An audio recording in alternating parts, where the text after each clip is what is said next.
I want to talk about these things and the things that read them. They've been everywhere. They're fading out now because of solid state SD cards, USB memory sticks and so on. But CDs and DVDs and now Blu-ray are still serving us really well.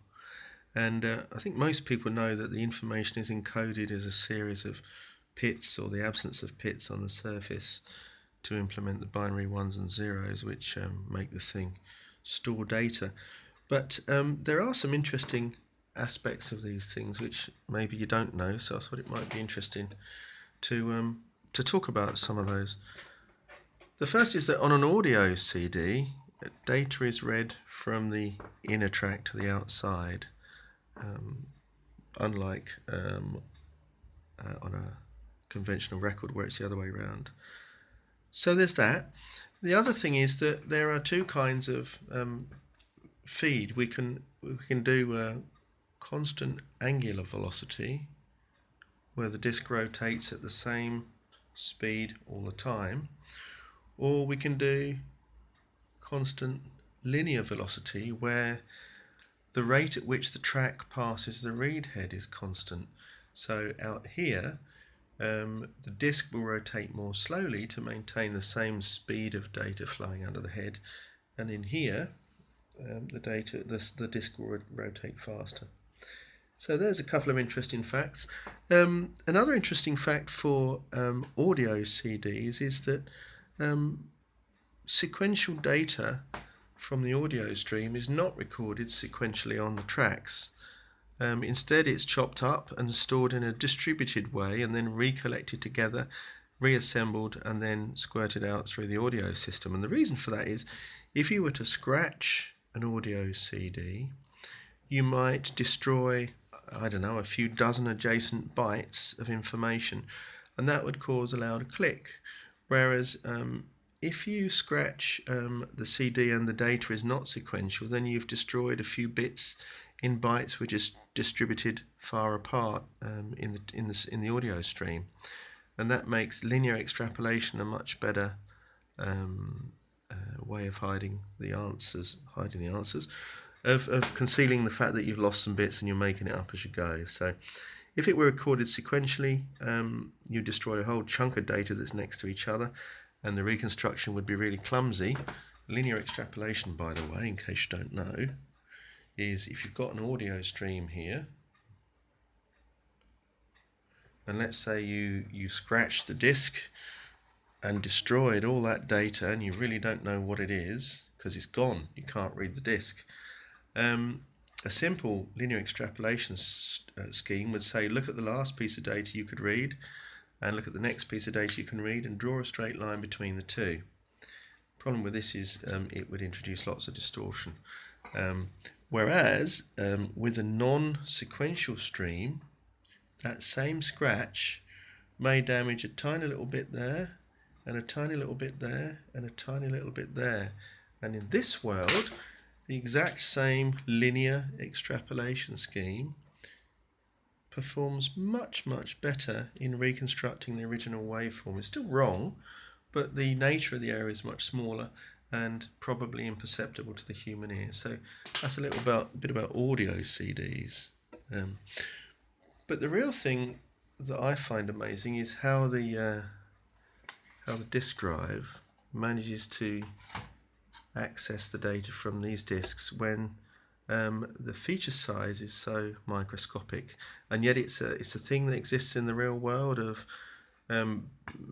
banging, shocks, audio shocks, that kind of thing. How on earth can it work?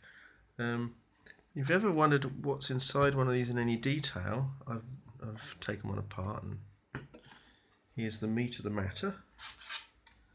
The disc would normally sit there, spin like that, and you can see if we look at the back, well, I'll show you. This is the Readhead. Let me show you with a pen. This thing here is the Readhead, and so as we move the Readhead backwards and forwards, we can see that it's tracking the radius of the disc. So the disc sits there, and the Readhead tracks backwards and forwards to read the disc. But it's a lot more difficult than that. This is the motor, of course, and the controller for the motor is under this piece of track wiring here. So you can see the motor there, motor controller, and it probably controls a bunch of other things as well. Let's just tuck that back. So the motor spins, controls the speed very precisely. Let's look at the read head itself. I don't know how much of this you are going to be able to see. But one of the problems is that as the platter of the disc, let's look at the disc side on. There's the disc, there's its axis, so it's rotating like this. And let's say the laser lens is there.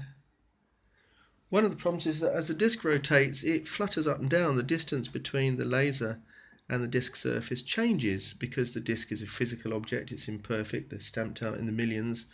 But the distance between the laser and the disc can't afford to be changing very much because you get interference going on. So you need to be pretty much within a small fraction of the wavelength of the light, constant, in order for a reliable read to be made. And so what is implemented is that the head floats in a suspension system which is controlled by a servo mechanism which moves the head up and down to track the waffling disc. So as the disc wobbles about, maybe once a revolution, the system understands what's going on and wobbles the laser up and down at the same time to maintain the distance. If you ask me, that's ridiculous, but that's what happens. So that's quite interesting. Let's look at the machinery that makes that happen. Here's the laser lens. Look, can you see that moving up and down? So there are two magnets here and here, two coils here and here, and the system is suspended. And there's probably 2 millimeters of travel there. So this system can tolerate 2 millimeters of warping or of disturbance on the surface of the disc and still read very accurately. So that's one little wrinkle that I thought was really interesting. The tracks are organised around the disc, of course, and so as you read different tracks you need to move the read head in and out, and that's implemented by this gantry scheme here. These two precision-made bars support this die-cast, I guess it's aluminium, but I don't really know, this whole structure here. It's extremely rigid and well engineered. There are some brass bushings in there which you might be able to see.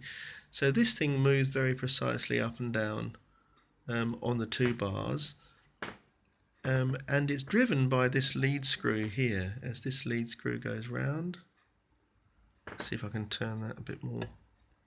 Yeah, you can see it moving up and down there.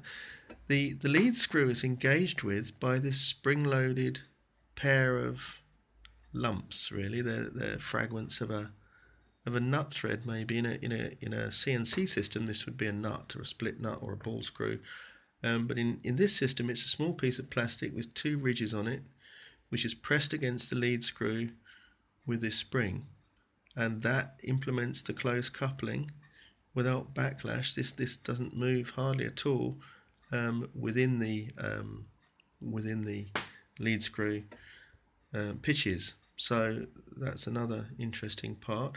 The lead screw itself is turned from there's a gearbox here with one cog, another cog, another cog, and this is helical cog here, and this is the actual motor, this motor here, which drives the forwards and backwards motion of the read head. And I guess that's a stepper motor. If you wanted to hack one of these to make a micro CNC machine or a micro 3D printer or pen plotter or something like that, you would need to understand what drives this. I suppose you'd be looking up this number, trying to find out the characteristics of the motor. So there's that. So we've got the motor that moves the DVD disc round, the gantry which supports the forwards and backwards movement of the laser system, the lead screw, which drives that system very precisely through what's probably a stepper motor here. But actually, looking at it, it's not a stepper motor. Wow, look. Can you see this tiny little black wheel here? And can you see that it's got some radial spokes on it? And this is an optical coupler. So let me just explain a bit about that. An optical coupler is generally a thing that looks like that in a black blocky package, so it will be three-dimensional like this. And in here is normally an LED, and in here is a light sensitive transistor or diode, and what happens is the light comes from one side to the other to force the signal high, and if you interrupt this path with a physical thing, something that blocks light, then the signal goes down. So you can see, you can basically count pulses or disturbances as they pass through. So if you take one of these things, let's look at it on its side now, and put a wheel in there, and let's have spokes on the wheel, and let's imagine those spokes are a bit thicker. Then every time a spoke passes through this gap here, there's an interruption in the light beam, and so we get a dip. So we can know when a spoke has gone by, and therefore we can know things about how the motor's rotating. Well, amazingly, that's what's going on here. Let me put some glasses on because it's so small, I'm really struggling to see it. That's what this little wheel is in here. I don't know if it's not, it's focused there. Oops, sorry. So now you can see it, and you can see. So that's what's happening here. Tiny little optical coupler here. These are rotary encoders. They just encode the rotation of something. And that's how the system knows what this little motor's doing. So it can count these pulses and work out very precisely where this readhead is in the up and down motion of the track. So we've got very good understanding of the angular position of the disc, very good understanding of the linear position of the readhead, and we were also able to control the third dimension, the up and down movement of the laser relative to the surface of the disc. So all of that is under the control of this thing under here. I'm guessing that chip under there is doing all of that control. And on the back here, there's another little treat for us, because I don't know if this was a read-write device or just a read device, but you can see some optical elements here. This is clearly the lens which interfaces the laser with the surface of the DVD. But if we go to the back, we can see, so just to orient you, here is the dot, the read dot for the laser. It comes through here, so that dot is under there, and this is the up-down mechanism we looked at from before. So there's the laser there. There is a tiny little prism there. There's another optical element here and here. This looks like a beam splitter. And there's another lens there. So I believe there's a laser in there and another one in there. One is the read laser and one is the write laser. And this beam splitter is what implements the system whereby you can direct either laser to take its input from or send its output through this lens here. So that's a little beam splitter system in there. Remarkable. Look at these little tracks here. It's just, you know, it's mundane, it's obsolete, it's basically rubbish, but it's a miracle.